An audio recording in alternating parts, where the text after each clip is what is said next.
Hey everyone, welcome to this webinar. I'm Vova, Head of Community at Smartcat, and today we will be talking about literary translation.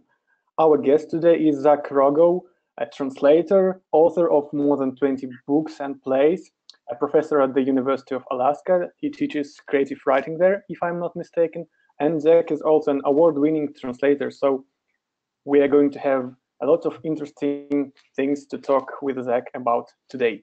Before we proceed, hi Zach, how are you today, by the way? Hi, Vova. Thanks for inviting me to talk to your ecosystem. Yeah, we have quite a bit of people here today. It's for the first time we're doing this on GoToWebinar. We have a max of 100 people here.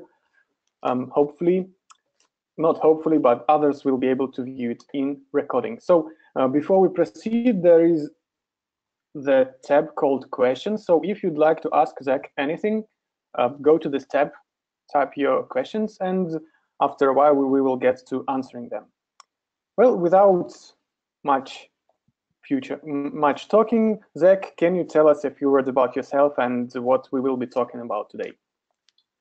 Yes, I'm a writer and literary translator based in San Francisco, California, in the United States. And I've worked both in commercial translation, as I gather many people here today have done.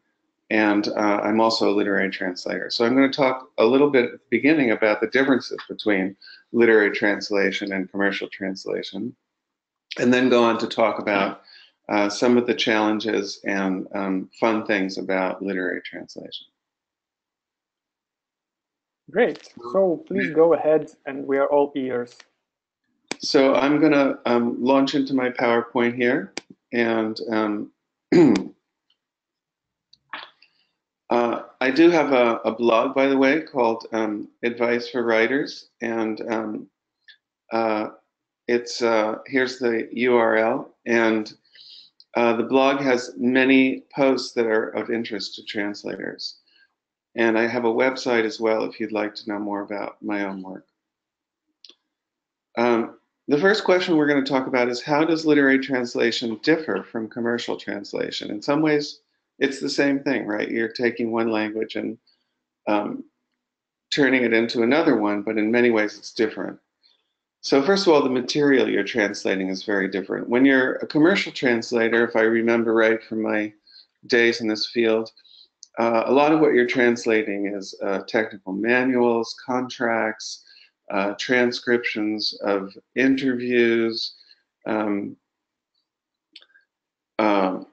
that is of interest to companies that are paying for it. When you're doing literary translation, on the other hand, you're translating novels, short stories, poems, plays, creative nonfiction, a different kind of work.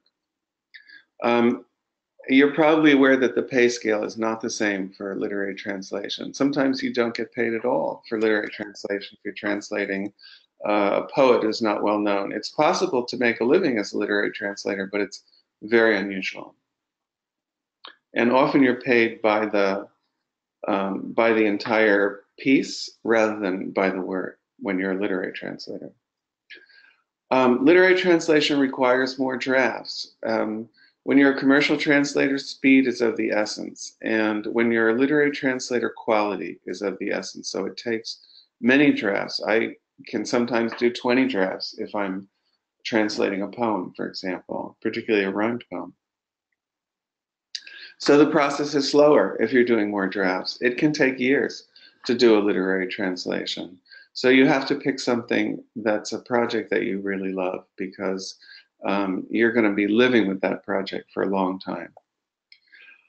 The style of the original text is so important in literary translation. When you're translating commercially, first of all, the style of the original is probably not that exciting or important to the text. But in literary translation, the style can be sometimes the most crucial thing. If you were translating Marcel Proust, the great French novelist, for example, his style is so much a part of the texture and the experience of the reader. The audience is very different for literary translation. You're not really working with clients. the way that you do in a commercial translation. You have readers, and so you have a kind of relationship with your reader in a way that's different from your relationship with your client, which is much more of a marketplace kind of relationship. With your readers, you really, they're almost like your friends. You need to connect with them in a different kind of way. Literary translation is more fun, in my opinion. I've done both, and I feel literary translation is incredibly exciting, and it's really the most intimate way to connect with a text and a writer whose work you love. So we're going to go on to talk about how does translation relate to creative writing, because translation, literary translation, is a very creative field. So the type of inspiration is different. If you were going to write something from scratch that was your own work, the inspiration would be global. It would be, oh, I'm going to write a work about being transported to another planet, or a huge concept. But with literary translation, you have to be inspired to do it well, but it's a different kind of, it's a much more specific kind of inspiration. When I worked on a translation of the poems of the French surrealist André Breton, published now as the collection Earthlight, with a friend of mine, Bill Zavatsky. Breton is a surrealist, and he writes these almost hallucinatory, beautiful imagery, and the inspiration has to do with finding words in English that will convey that incredible cascade and flow of language that creates surrealist poetry. Here's something that I find useful about literary translation as a writer. You can't write a great work of literature every day. Even the greatest writers don't do that. But you can translate part of a great work of literature every day. So as a writer, that's an incredibly useful thing, because it takes your mind to a higher level of activity when you're translating great literature. So literary translation becomes a way of keeping in shape as a writer. If you're also a writer and you enjoy creative writing, literary translation is a way to keep your mind and your soul at that level. So if you're also a writer, you may not be a well-known writer, but you can translate the work. If you're a good translator, you can translate the work of a well-known writer. And that can be a kind of calling card for you, or a business card to present to a publisher. I'm the translator of this writer. Would you be interested? And then you establish a relationship with a book publisher or a magazine that will allow you then in the door as a writer of in your own right. Literary translation is a kind of apprenticeship. You should choose writers that you'd like to learn certain techniques from. For example, I translated a novel by the wonderful French writer Colette from French to English, a novel that's called Le blé en herbe in French, but I translated as green wheat in English. And I wanted to learn certain things from Colette. She has a wonderful way of describing nature, for example, and that wasn't something that was a strength of my writing. And so I chose her work as a way of learning how to describe nature. And also her gift for storytelling is tremendous, and again, not my strength as a writer. And by translating this book, I absorbed certain things about her techniques that I felt I could use in my own writing. So if you have a writer that you love, one way to pay your debt to that writer is to translate the writers that you've learned from. And it's a kind of paying it forward in a way as a member of the literary community. And it allows you to identify your own legacy as a creative person, which is tremendously important, I think. So the next topic we're going to talk about are the challenges that literary translators face. Literary translation is a wonderful kind of puzzle. To me, it's like the ultimate crossword puzzle. It's just a fascinating challenge, but there are many sides to that challenge. So the first thing you have to do is determine what the right work is for you to translate. And I'll tell you a story, for example, of how I ended up translating the novel Horace, or Horace, by the French writer Georges Sand. Georges Sand lived in the 19th century, and she was one of the great writers of the Romantic period. She was a fascinating character who was an advocate for the rights of women, for working people, and she was famous for cross-dressing as a man in order to be able to attend some of the theaters in France that then were only open to men. And she had many lovers, among them the Polish composer Chopin, and the great French playwright and poet Alfred de Musset, and many others. And but she's also a wonderful writer. She wrote 100 works of literature, including novels and plays and memoirs. And I wanted to find among these 100 works a book that I could translate. And I started to read her best-known books, many of which had already been translated, and they felt kind of out of date to me. A lot of them were about virtuous peasants, kind of moral tales about virtuous peasants that felt almost like children's literature. And I couldn't understand what was the big to-do about her as a writer. So I was reading biographies of her to try to get more information. And I came across a reference in a biography that said something very surprising to me. It said that her publisher refused to publish one of her books, even though the publisher was making quite a bit of money on her novels. And he outright rejected it. And I wondered why that was. Apparently the book was so scandalous, even for this scandalous woman, that he couldn't publish it. And then I did a little more research on this book, Horace, and I found out that the French publisher who was reprinting Georges Sand's complete oeuvre had chosen this book as the second of her 100 works to republish in this project of republishing all her works. And so I ordered the book right away.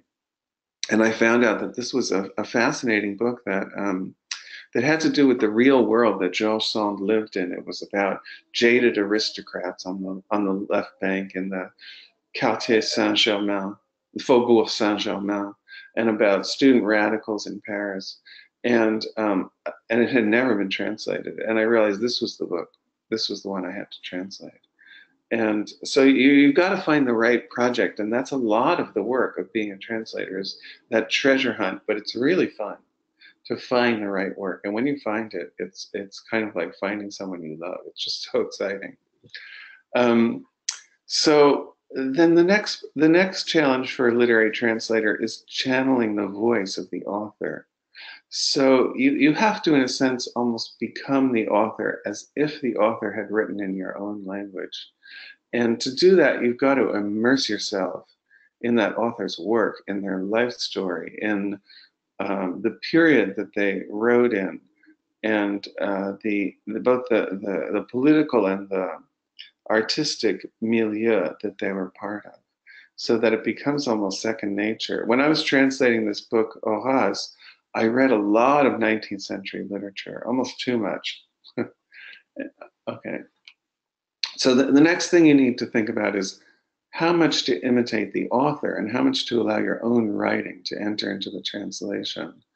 So you don't want the author to end up sounding like you. You want to end up sounding like the author. So you have to, as I said, kind of channel the author. But at the same time, you can't write, if you're translating a 19th century novel, you can't write in the diction of the 19th century. It just sounds too stilted. That's the mistake I made when I first tried to translate this novel, was to try to translate it as though I was living in the 19th century. We can't really do that because language is a living thing. It's constantly changing. So you have to somehow strike a balance between the language of the author and the language that you're familiar with and your readers are familiar with. You also have to do the research necessary to understand the cultural and historical context of the work you're translating. That's different for every author. There could be a contemporary author where their cultural and historical context is much more similar than Georges Sand, for example. But again, you're talking about a different country and a different language. So there's still going to be a kind of leap that you have to make as a translator to understand their world.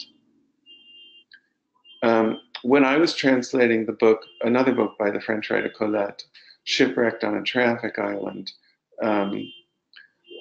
I did a lot of research into the period of this book, which was primarily France in the Belle Époque of the 1890s and the 1920s.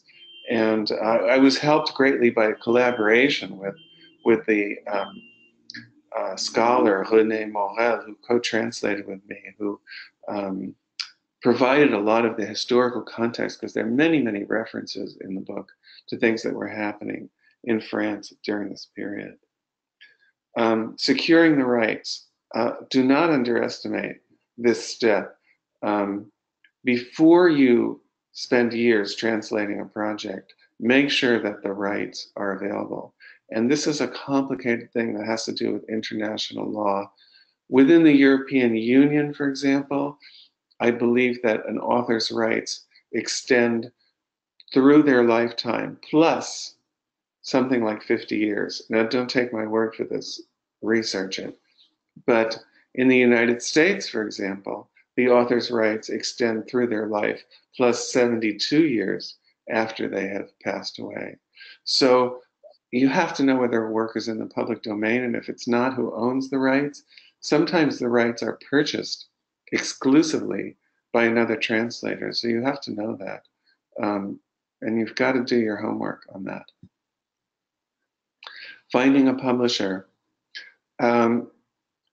This depends so much from author to author and project to project. If you're translating a Nobel Prize winning author, finding a publisher is not as difficult, because the publisher is already going to know the name of this writer. But if you're translating a writer who's not as well known, finding a publisher can be an extensive process. You have to be prepared for a bit of a marathon in terms of contacting publishers and finding the right one who is sympathetic to this author that you are promoting. And again, once the book has been published, there's the question of marketing. You can't, as a translator, simply deliver the manuscript to the publisher and think you're done. You're not done. You have to actively promote the book once it's published, which involves doing readings, it involves traveling, it involves using your network of contacts to try to secure reviews and social media attention and so on. And again, social media can be very useful here as well. So what qualities are you striving for as a literary translator? What do you want to see in your translation in terms of the quality? So one of the first things I think that a translator understands is that the translation has to be faithful to the original work. It is a creative process, translation, but again, it's more circumscribed, it's more limited. You're trying to create something that is the equivalent of what that author would have done if that author had written in your own language. The translation should read as if it had been written in the target language. So you don't want the idioms of the original language to remain exactly the same unless there's a corresponding idiom in your own native language.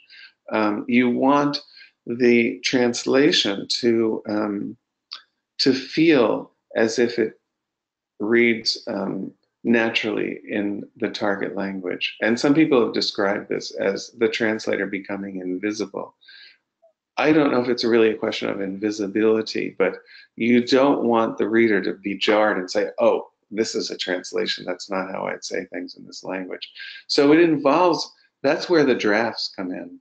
Your first draft might be pretty close to the original, But by the time you get to that last draft, you want to be sure that you're really saying things the way it would have been said in your target language. That's why it's so much easier to translate into your native language. The translation captures the spirit and texture of the author's style. So again, the style is so crucial here. You've just got to like swim in that author's style. You've got to be completely comfortable with that style. And it can take several drafts. It can take, sometimes I spend an entire day thinking about one phrase. And I'm doing other things, of course, during the day. But in my mind, going around and around and around is, how am I going to translate that phrase in English? So you've got to keep looking for those phrases that capture the texture of the author's style. When I translated the book Arcane 17 in French, which became Arcanum 17 in English, by the French surrealist André Breton, I spent a lot of time thinking about Breton's style. Breton was a very feisty and in-your-face kind of writer who wasn't afraid to offend people. And that's not my personality, but I had to kind of assume that mask, in a sense, to simulate a style in English that resembled Breton's style. And it was fun. It's almost like being an actor. You're almost acting a part when you're a translator. So the voice and vocabulary of the translation have to be consistent. And this is something that I think your work as a commercial translator is going to help you with enormously, because this is something that you have to know how to do as a commercial translator. You have to know how to assemble a glossary, for example, so that when you translate a certain word in one place in the work, you use a similar word or the same word when it recurs in the work. You don't always do that, because there are certain words, like the French word esprit, for example, which can mean more than one thing. It can mean wit, it can mean mind, it can mean spirit. So it doesn't always get translated the same way. But if it's used in a similar context, you want to use a similar word. And the style should be consistent as well. I also translated a play by the wonderful French writer Marcel Pagnol called Marius in French, and adapted the play as well. And there were certain words that I had to leave in the original, because they were just words that had to do with French foods, place names in France. So you have to know when to have a light hand and leave something in the original if it evokes a kind of flavor of the place where the work takes place. And I do think that the translator also has to add back to compensate for what's been lost in translation. I mean, we always hear about how things are lost in translation. So what do you do when things are lost in translation? Well, there is a way that you can put something back, and I'll give you a very specific example from this play, Marius, which is a wonderful play that takes place, and was also made into a movie, which you can see, by the way. It takes place in the Vieux Port, the old port of the city of Marseille on the Mediterranean in France. This is not the France of Paris salons. This is the blue-collar France of working class people in the port of Marseille. And the play concerns Marius, who's a young man who works in his father's bar facing the old port of Marseille. And Marius's father, César, is always on his case about how he's not really, his head is really not in the job of being a bartender at the bar, which is true. Marius really wants to go to sea and be a sailor. And at one point, César is saying to his son Marius that he's not really, his heart really isn't in the job. And he says, "À chaque instant, sous n'importe quel prétexte, tu disparais pour 1 ou 2 heures. Il est vrai que quand tu es là, tu travailles avec un tel dégoût. Tu es pâle, tu es triste, on dirait un anti-alcoolique. And then Marius responds, peut-être que je suis neurasthénique. So there's this play on words here. What César is saying is, you work with such disgust, you know. Anybody would think, and then you disappear for 2 hours at a time. You're pale, you're sad. People would think you're against drinking, you're a teetotaler. And then he says, well, maybe I'm a neurasthenic. So there's a play on words here between anti-alcoolique and neurasthénique, which sound alike in French. But the problem is you can't really use those words in English because you can't say anti-alcoholic in English. It doesn't mean anything. You could say teetotaler, but that's a pretty obscure word. And neurasthenic is also a pretty obscure word that's not used in conversation in English. So I had to come up with a completely different way of saying this dialogue. And what I came up with was, and you work with such an expression of disgust, people think you never even take a sip. And Marius says, maybe I'm too busy sipping your medicine. So I really changed the text, but I tried to stay true to the spirit. And I also cut about a third of the length of this play. I adapted it because it was a 3-act play in the original version. And we don't really have 3-act plays anymore. At least we don't in the United States. We don't have an audience that has that attention span. So I had to cut about a third of the play. And sometimes, particularly with theater, that's necessary. I wouldn't do that with a novel, but with a play, I think you have a little bit more leeway. So I want to talk about how a totally different topic here related to literary translation, which is how a translation can inspire a creative project. And a book or a text for the page can become a dramatic work. And I'm going to give an example of the play Colette Uncensored, which is a play that I wrote with the actor Laurie Holt, and it became a one-woman show. It premiered at the Marsh in San Francisco in 2016, and it's coming to the Canal Cafe Theatre in London from May 4th to May 12th of this year. So if you're in London, please look out for that. I'm going to play you the trailer so you can see how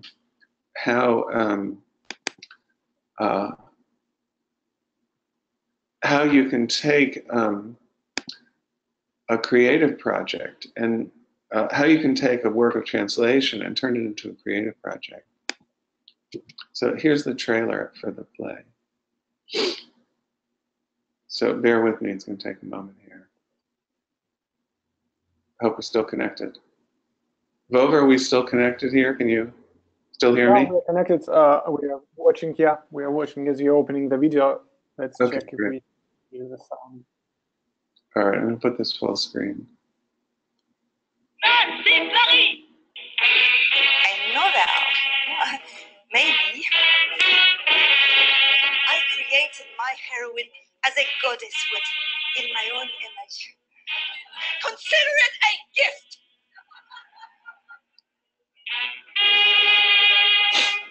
To test limits, you have to go beyond them.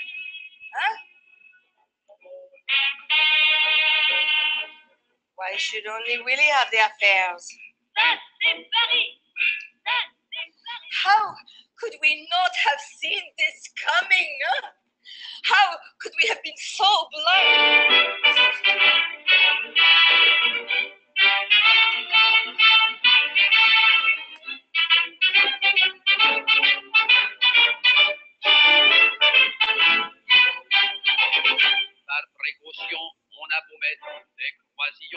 She wants more than a life of pleasure. She wants happiness.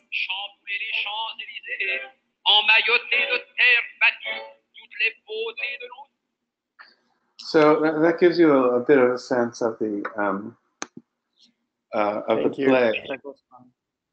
And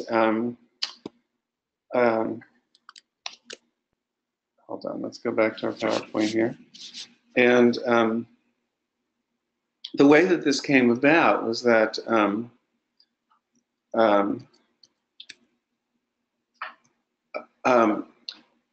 I co-translated a book of Colette's work, and as I said, you have to market your work.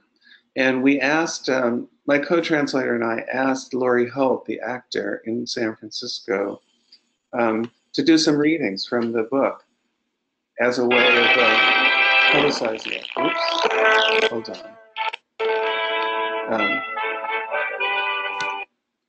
on. Can you still hear me there? Yeah, we Are we can still hear good, you. Vova? Yep. Can you hear me?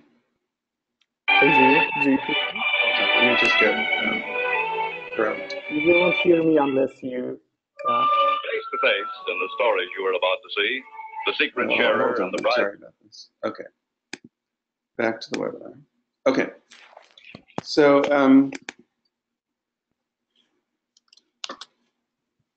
what happened was we asked an actor to do readings from the book as a way of marketing the book at bookstores. And being an actor, she showed up with her costume, with her makeup, with her wig, and she really embodied the character of the author and pretended to be the author when she came to these readings. And people said to us, this could be a play. You could take this book and turn it into a play. So there are possibilities for literary translation that go beyond just turning one text into another text, that you should be aware of, that there are creative projects that can blossom from a literary translation. Well, that's my spiel. That's my introduction, and I'd be very happy to hear your comments and questions, Vova, and also comments and questions from our listeners. Thanks a lot, Zach. That was very interesting. I was writing down my own questions, and I will also now go through the ones that people left there. Let's just, for the time being, switch off your camera, not camera, of course, but your screen, so we can, just a second, still trying to figure out how to do this. Okay. Are we back? Okay. 1 second. I can do it like this. Yeah. So thanks a lot. Let's go through some questions in random order, actually. So I had this one. Manu asks, how can you debut in literary translation? And also, I will combine this. Rashmi asks, what are the educational qualifications that a literary translator must have? Maybe we can combine this and discuss how to enter the field if you haven't translated any literature yet. Well, perhaps we should start with the qualifications because that's the beginning. And I think the most important qualifications are that you have excellent skills in at least one other language. And I'm sure that most of our audience would fit into that group. And or that you collaborate with a native speaker of a second language. In terms of your qualifications, I don't think there's a particular degree that you have to have, although there are degree programs in literary translation, masters and doctoral programs, but I don't think that's a necessity. I think the most important thing is that you have skills as a writer in the language, the target language that you're translating into, so that, again, it doesn't sound like a translation. So it's ability to read and write in two languages, and also a love of the writer and the literature that you're translating. And in terms of how do you debut, how do you start out as a literary translator? You should pick a work, I think, that has not been translated before, or that has not been translated well before. And so that takes some research and it takes some digging. And you want to find a writer who will appeal to an audience in the target language and whose work deserves to be introduced in that target language. And I think that you have to have faith in some sense that there are publishers out there who will see the same qualities in that writer that you're seeing. It's interesting that you said that you yourself, it's Magnet actually asks the question, you yourself find the title to translate and then pitch it to a publisher. Is it the typical approach to translating fiction? I think with literary translation in the United States, which I'm most familiar with, or in the English-speaking world, often the translator has to translate to some extent on speculation, on spec, because until the work is translated, it's hard to convince a publisher that there's a work there that needs to appear in the target language. If it's a well-known book or a well-known writer, if it's already a bestseller in some other country, then you might be able to convince a publisher beforehand that the project is worthwhile, and they might even give you an advance. I mean, that is a possibility. I think the question is also about your own profile and reputation. I mean, the publisher will also look not only at the book, but also at you and whether you qualify. Is it typical for the translator to have the initiative, or is it typical for a translator to be contacted by a publisher for a new book? I think it can vary from country to country and from project to project. So I don't claim to be an expert on this globally, how publishers contract with literary translators, but I think that with literary translation, you often have to do at least a sample translation on speculation in order to convince a publisher that A, the work is important to appear in the target language, and B, that you are the person who knows how to translate this. So if you do a sample, make sure it's 100% finished. How do you find that first book? Should it be maybe something that is self-published to make it easier to find the rights? Because, for instance, I have tried several times to pitch an author, and they were actually enthusiastic about it, but then they said, we do not decide much, please contact our publisher. And as soon as I contacted the publisher, they said find a publisher in your language and we'll talk. So it seems like there are a lot of middle links between the translator and the author if you wish to translate a published book. There is a kind of catch-22 situation. You know, in order to convince a publisher in the original language that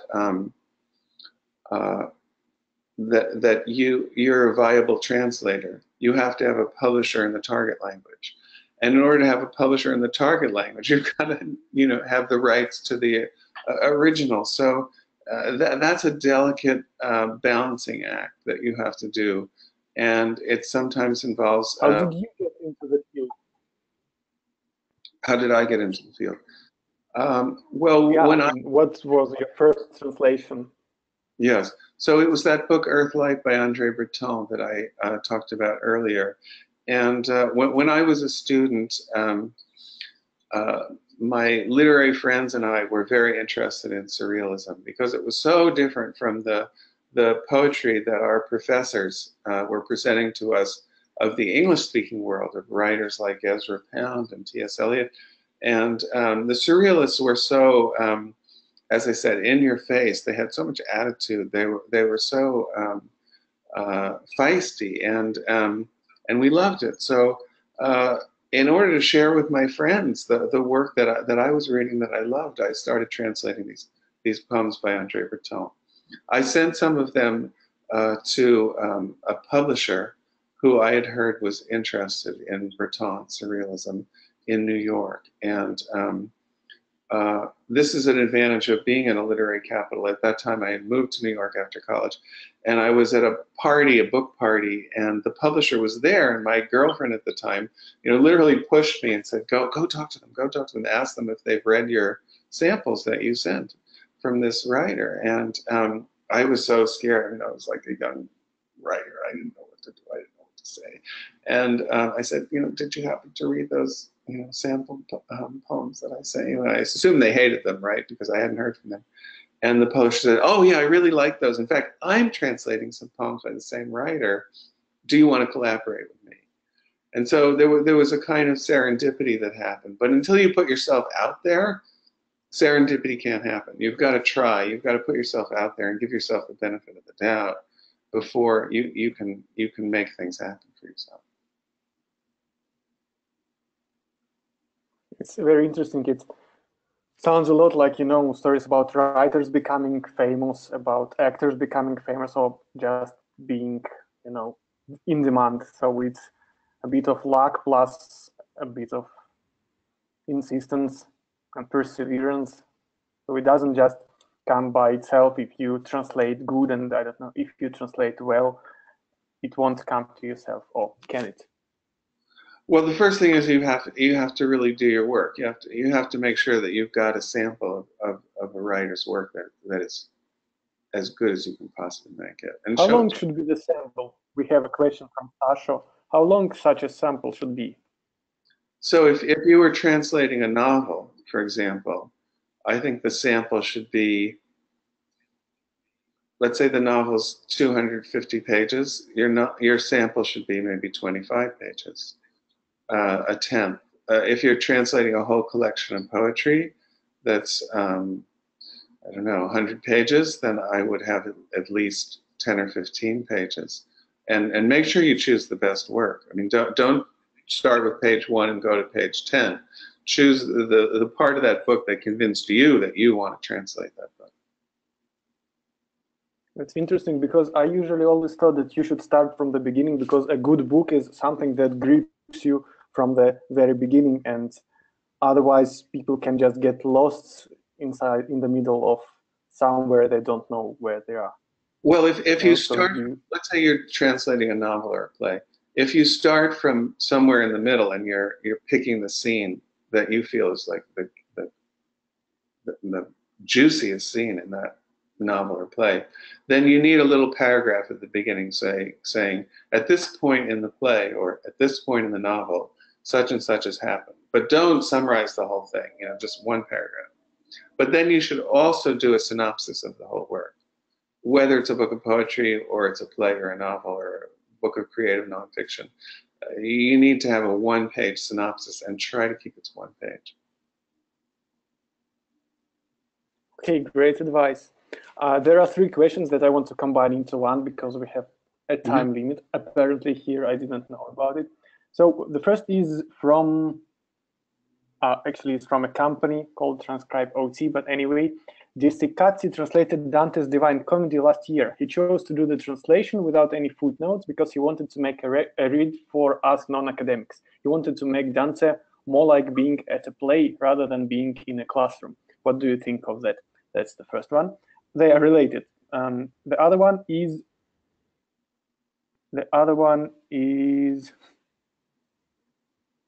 sorry. When translating a poem or a verse, do you strive to keep the original rhythm line size? Is it required?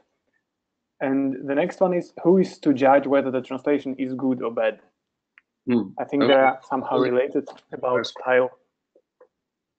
So regarding Dante, you know, there's shelves and shelves of books about Dante. So I don't think it's not as necessary with Dante to provide footnotes.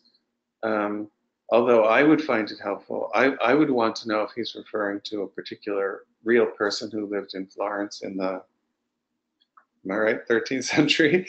And but you can look that up. I mean, there are other books. So I think with Dante, you can get away with not having footnotes in some cases. With a writer who's not as well known as Dante and is not as researched as Dante, I think notes in the back are helpful. I don't like footnotes at the bottom of the page because I find it's distracting.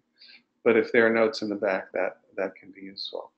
Again, I actually find notes in the back more distracting because when I see a note, I have some urge to take a look at it, and then I go from one page to another and always lose the flow. Number one, you know, no, I would have the note in the back, and if the reader, and you know, put in the table of contents notes, you know, and so if the reader wants the notes, they can find them. But I wouldn't, as you're saying, Vova, I wouldn't insert that in the text as a distraction to the reader. So let's go to the second. That's nice. So I'm sorry, could you repeat? The second one was When translating a poem or a verse, would you strive to keep the original rhythm, line size? Well, there's a lot of disagreement about this, to be honest, and very famous and respectable writers disagree on this. I was just on a panel the other day where I had a disagreement about this with the wonderful poet Jane Hirschfeld, who's also an excellent translator. And Jane was saying basically, you know, if you're going to translate into a hustle into English, it doesn't have to be a hustle with the exact form in English. And I beg to differ, because I feel like the form of a poem is so much a part of its being, of its life. And so I do try to include at least some of the form, particularly rhyme, because I love rhyme. I think rhyme is a beautiful part of poetry. And but it depends. Sometimes it's almost impossible to find an equivalent rhyme. So it's really a case by case thing for me, although I prefer to keep the original structure. And the third question again? Yeah, I want to stay a bit here because I have two examples here. There is this poem for children by Junior Donaldson called Stickman, and it's in a simple Korean. I'm not sure I'm pronouncing it correctly. The rhythm when you have ta-da, ta-da, ta-da, ta. Stickman lived upon the tree, something like this. And when translated to Russian, it became dactyl with ta-da, da, ta-da, ta-da, ta-da. And actually, it became sounding more children-like in Russian, because a lot of such narrative poems in Russian are written in the same rhythm. And it also solved the problem that Russian is generally more wordy. I mean, it has more vowels per word. So it sounded actually great. So I think it really depends on. That sounds like a fabulous translation. I mean, I think a translator has to take some liberties. As I said, you have to put something back in to make up for what's lost. So it sounds like that translator did that. Yeah, by the way, you know, when I read first the translation, of course, for my son, and then when I found the original, it didn't impress me that much. I guess that sometimes happens, but maybe it's just because I'm Russian, but I think it's also something that can happen. That's ideal. And yeah, it's better than the original. Please do it. But tell me again the third question. Yeah, the third one was who is to judge and how to judge whether a translation is good or bad. Well, there's a lot of subjectivity involved in that, because again, there's a lot of disagreement about, you know, how close you have to be to the original and how much creativity of your own you should put into the translation. I mean, ideally, there are several translations of the same work. And people say you have to triangulate. You have to look at the translation that's very literal and close to the original. You have to look at a translation that captures the form of the original. You have to look at another translation that captures the spirit of the original. And I find that often the original has the best qualities of all three, that that a great writer will put so much into a work that it will take several translations to unearth all of the layers that the work has. Yeah, it's great, a great thought. There are so many questions, and we are definitely not going to make them all in 10 minutes, but let me just try to randomly click on some. Giovanni asks, what happens with puns? Puns, play of words. It should be a very difficult thing to translate.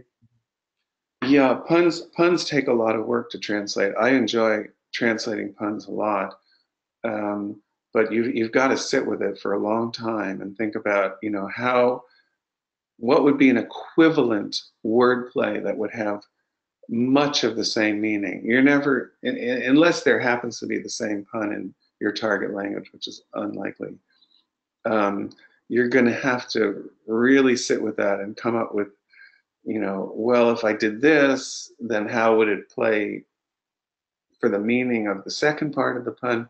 So it takes a lot of work to translate puns, but I think it's doable, and I think it's very worthwhile. Because I read a lot of translated books in Russian, and it's always visible when someone is trying very hard to translate a pun, and almost making it, but never, like in the way that you just read it and you do not understand that it's not even a translated pun. So maybe one shouldn't translate them at all, just keep the original pun and make a footnote explaining the essence. Well, that's if the word is familiar to readers of the target language. If it's a word that they couldn't possibly know, then keeping it in the original is just only going to confuse them more. So I think it is possible to translate puns, but it does take a lot of playing with possible combinations.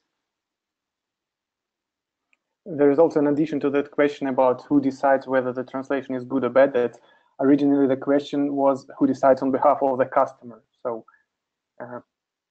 the one that pays. I mean, how do they usually do it all? And do they usually do it at all? Well, reviewers certainly. I think it's a question coming. I mean, book reviewers will often comment on the quality of a translation. One hopes that the reviewer will comment on the quality of a translation, and reviewers can nitpick and they can say, well, this shouldn't have been done this way.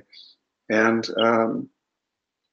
you know, a lot of it is subjective. This is art. It's not science. So there's many different points of view, and you have to satisfy yourself as a translator about whether you feel you did a version that the author would approve of. I think that's a question that comes a lot from the world of commercial translation, because they always pop up such questions here. And also the question of price. I know you said that it's usually a per piece price, and I know there's probably no one size fits all price that one would pay for translation, but what are the ballpark, range from and to? How much a book translation can pay? How much it pays? I think the most I've ever made from a literary translation is, I don't know, $5,000 US, something like that. The least I've made is nothing, basically, from translating obscure poets. But there's a satisfaction in doing that work. Again, it's a kind of paying it forward. It's a kind of paying of your debts to your literary mentors and to your legacy. And that is an important work. And one can only hope that the next generations will be as generous. So it's part of your service to the literary community. I see. Do you consider yourself more of a writer or a translator? Is translation you do something? Is translation something you do to complement to your writing profession, or vice versa? Well, I can't imagine being one and not the other. I feel to be a good writer, you should also be a translator. And there are some people, who languages come more easily to. I'm a person who loves languages. I've always loved learning languages, and I try to learn as many as I can, as well as I can. And probably there are people out there who have that love of languages too. So it's hard for me to imagine being a writer and not being a translator, or being a translator and not being a writer, because one's writing feeds into one's skills as a translator. The more chops that you have, as you know, the expression chops, like a trumpet player has chops. You have to be able to have a certain muscular configuration in your mouth to be able to play the trumpet. And the more chops you have as a writer, the better you are as a translator. Okay, thanks a lot. There's one question that I cannot help asking, because it's about CAD Tools. Do you, as a literary translator, ever use CAD Tools for, keeping consistency across terms or names at all? What kind of tools? And do you know what? Computer-aided translation tools. When you have the original text on the left. By your question, I understand that you probably do not use them at all. I'm pretty old school. I mean, I of course I use word processing. I think it would be very helpful to have tools like that. Yeah, I think they'd be very useful. I wish I knew more about those tools. Yeah, maybe we can I can show you after this webinar, because we Yeah. just happen to provide one. Yeah, that would be. Thank you, Boba. Okay, so there's so many questions yet to be answered, but let me check. We have around 4 minutes left. I think that we can then wrap it up, and I will thank you for coming here, because it was very, very interesting. And maybe the questions that were unanswered, please send them over. Do you happen to have a place where you can be asked, like email? Yes. So my email is zrogow, ROGOW, at Berkeley, BERKELEY.edu. You can find that on my blog. If you search for Zach Rogow Advice for Writers, you'll get to my blog, and the email is there as well. Okay, I also wrote it in the chat if you wish to copy and paste it to the audience. Thanks a lot. I enjoyed it very much. Hopefully we will have more such conversations in future. And thanks to everyone for coming. Any parting words you want to say, Zach? I just like to say I think literary translation is a wonderful thing to do. As I said, it's like the ultimate puzzle. It's also the closest, most intimate reading of a writer. So if you love a writer's work, this is a wonderful way to engage with it.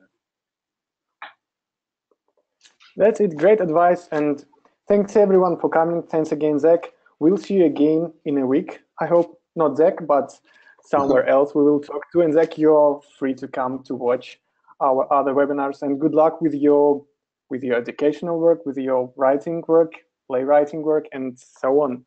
Thanks a lot, and see you next time. Bye-bye. Ta-ta.